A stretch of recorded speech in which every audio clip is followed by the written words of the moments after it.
శ్రీనివాస్ గారు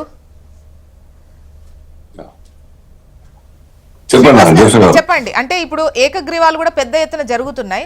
డెఫినెట్ గా ఏకగ్రీవాలు అనేది ఒక మంచి కాన్సెప్టే, ఎందుకంటే ఆ ఖర్చు తగ్గించి అదే పల్లెకు ఖర్చు పెట్టాలి అనేది. ఎట్ ద సేమ్ టైం ఈ ఏకగ్రీవాల కోసం వేలం పాటలు జరుగుతున్నాయి.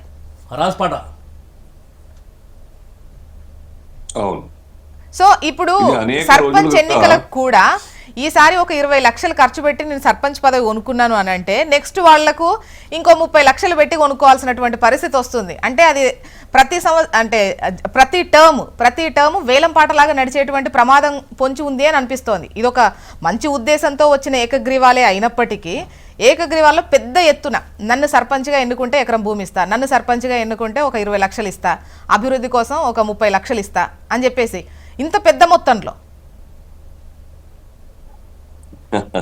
నిజంగా చాలా దురదృష్టం. రాజకీయాలు మొత్తంగా కూడా వక్ర భాష్యం, ఆ యొక్క స్పిరిట్ కు మొత్తంగా కూడా వక్ర భాష్యం పలుకుతా ఉన్నది. ఒక దిక్కు ప్రభుత్వం ఎంకరేజ్ చేస్తూ రివార్డులు ఇవ్వడం ఒక వంత అయితే పని అయితే, రెండో దిక్కు దాన్ని అడ్వాంటేజ్ తీసుకుని గ్రామాల్లో విలేజ్ డెవలప్మెంట్ కమిటీలు కావచ్చు, లేకుంటే ఇతరత్ర నాయకులు కావచ్చు, హర్రాస్ పాట పాడి ఆ డబ్బులు మా గ్రామ డెవలప్మెంట్ కోసం వాళ్ళని స్క్వీజ్ చేయడం అంటే ఇది కరెక్ట్ కాదు. ఆ స్పిరిట్ డెమోక్రటిక్ స్పిరిట్ మొత్తం కూడా నీరుగార్చేటువంటి ప్రయత్నం జరుగుతూ ఉన్నది. అలాగే నిలబడే అభ్యర్థులు వాళ్ళ యొక్క స్థాయి కూడా తెలుసు.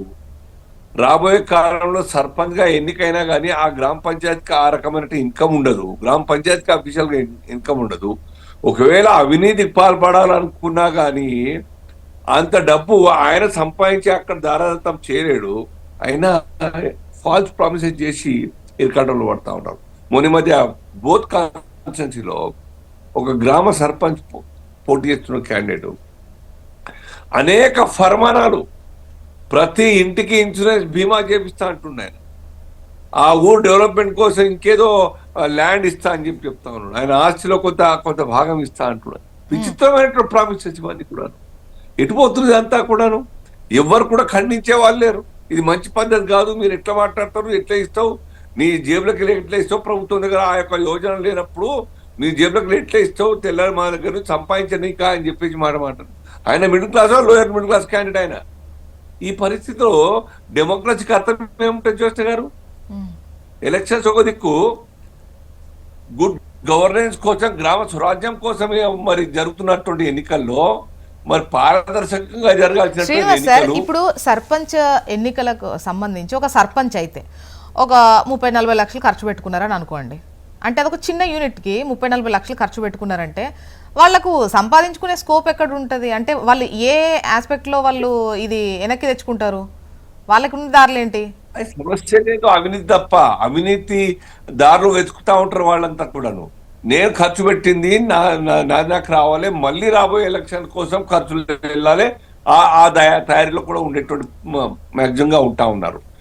ఇది మంచిది కాదు. వాళ్ళు ఆర్థికంగా లాస్ అవుతారు, అవినీతి పాల్పడి క్రిమినల్ గా తయారవుతారు, పేరు ప్రతిష్ట మొత్తం కూడా ఖరాబ్ అవుతుంది. తెల్లారు దిగిపోయినాడు ఎవ్వరు కూడా సన్మానం చేసే పరిస్థితి ఉండదు. మా గ్రామాలు, మా ప్రాంతం నిజామాబాద్ జిల్లా ప్రాంతాల్లో, మా ఆరుమూరు తాలూకాలో ఈ యొక్క కమిటీలు ఉంటాయి, డెవలప్మెంట్ కమిటీస్ అన్ని కూడా. ఊరు మొత్తం కూడా కమిటీ కూర్చొని రాబోయే సంవత్సరం దాకా, హోలీ టు హోలీ దాకా ఒక కమిటీ వేసుకుంటారు. మంచి చెడు ఆ గ్రామంలో ఆ కమిటీ ద్వారా పనులు జరుగుతూ ఉంటాయి. ఆ పెద్ద మనుషులు లెక్క అప్పయ్యేటప్పుడు ఏ చిన్న పొరపాటు జరిగినా వాళ్ళ మీద వేల మీద లక్షల మీద ఫైన్లు వేస్తారు. అంటే చేసిందంతా కూడా ఒక పొరపాటు జరిగితే లక్షల ఫైన్లు. ఇదంతా కూడా ఆ యొక్క చిన్న తప్పు కారణం ఇంకా లాస్ అయితే ఉంటారు వాళ్ళందరూ కూడా. కాబట్టి ఇది మంచిది కాదు. దీన్ని కట్టడి చేయాల్సిన బాధ్యత సర్కార్ మీద ఉన్నది. కొంతమంది నాయకులు మీరు యునానిమస్ చేయండి, మేము డబ్బులు ఇస్తామని చెప్తా ఉన్నారు. ఎందుకు?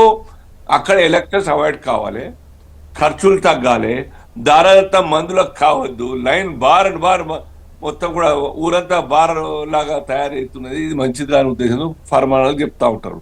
కానీ అవుతుంది అది కాబట్టి చాలా తక్కువ. ఆ రకంగా ఆ అమౌంట్ తోని పెద్ద నాయకులు అనౌన్స్ చేసినటువంటి ఒక నాయకులకు అమౌంట్ తోని యునానిమస్ అనేది తక్కువ. హర్రాస్ పాడినాయి, జిద్ది ఖర్చు చేస్తే యునానిమస్ కొందరు క్యాండిడేట్లు కొనుక్కుంటా ఉన్నారు. నామినేషన్ అయిన తర్వాత బిడ్డల దాకా ఆయనకు బెనిఫిట్ అవుతా ఉన్నది.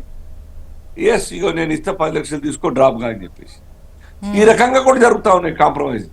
కాబట్టి ఇది మంచిది కాదన్న విషయం వాళ్ళు అర్థం చేసుకోవాలి. మంచి ట్రెడిషన్, మంచి కల్చర్ కాదు. మీ ఆర్థిక పరిస్థితి బర్బాద్ అవుతుంది, మీ కుటుంబ పరపతి దెబ్బతింటది. గ్రామంలో రాంగ్ ట్రెడిషన్ మొదలైతే మీ వార్డు మెంబర్లు కూడా అదే తయారవుతారు. కాదు మళ్ళీ ఇంతకుముందు మీరు అడిగిన ప్రశ్న కూడా సూర్యాపేట జిల్లా ఏమన్నా వచ్చిందా? ఆ యొక్క శైలజ అనే అమ్మాయి యొక్క మామ మల్లయ్య బీఆర్ఎస్ నాయకుడిని హత్య చేసిన ఏమైనా వచ్చిందా? ఏమైనా వస్తుందా? అనవసరంగా ప్రాణం పొట్ట పెట్టుకున్నారు కదా. ఆ కుటుంబంలో విషాదం కదా. ఆ గ్రామం మొత్తం కూడా, ఆ గ్రామం పేరంతా ఇవాళ చర్చ చేయాల్సిన అవసరం వచ్చింది, పరిస్థితి వచ్చిందిగా. ఇది హత్యా రాజకీయాలు, గ్రూప్ తగాదాలు, ఫ్యాక్షన్స్ ఇవన్నీ కూడాను చట్టం భయం చూపియాలి ఇటువంటి వాళ్ళందరికి కూడా. చట్టం అంటే భయం లేని నాయకులందరూ కూడా ఆ యొక్క ఫాలోవర్స్ ను ఉసిగొల్పి ఈ రాజకీయాల్లో పెత్తనం కోసం చేసేటువంటి ఒక తతంగాలు తప్ప ఇంకేం లేదు. ఇప్పటికే మొన్న మధ్య ఒక మంత్రుల మీద, ఎమ్మెల్యే మీద ఆరోపణ వచ్చింది అక్కడ నల్గొండ జిల్లా. ఇది పెద్ద ఆరోపణ చూస్తాం మనం. నామినేషన్ వేని కొడితే ఆ మూత్రం దాయించినట్టుగా వచ్చింది. దీని మీద ఎప్పుడన్నా రిపెంట్ అయినట్టు సర్కార్ చూసిందా? ఆ నాయకులు ఎప్పుడో మాట్లాడి తప్పు, మా కార్యకర్త అయినా కానీ చేసిన తప్పు, మేము ఖండిస్తున్నాం, లెట్ దెమ్ బి పనిష్డ్ అని చెప్పేసి చెప్పినారు వాళ్ళందరూ కూడా. నాట్ సింగిల్ వర్డ్ చెప్పినారు జస్ట్ గారు. ఎంత బాధేస్తుంది.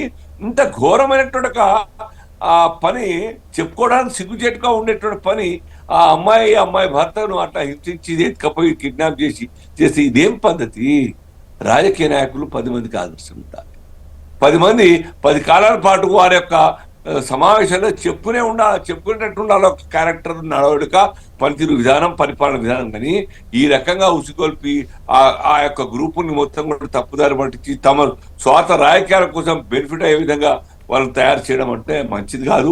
క్రిమినల్స్ గా తయారవుతారు, మాఫియాస్ గా తయారవుతారు, కబ్జాలుగా తయారవుతారు, లంచగొండులుగా తయారవుతారు. దీన్ని అరికట్టాల్సిన బాధ్యత సర్కార్ మీద ఉన్నది, అధికారుల మీద ఉన్నది.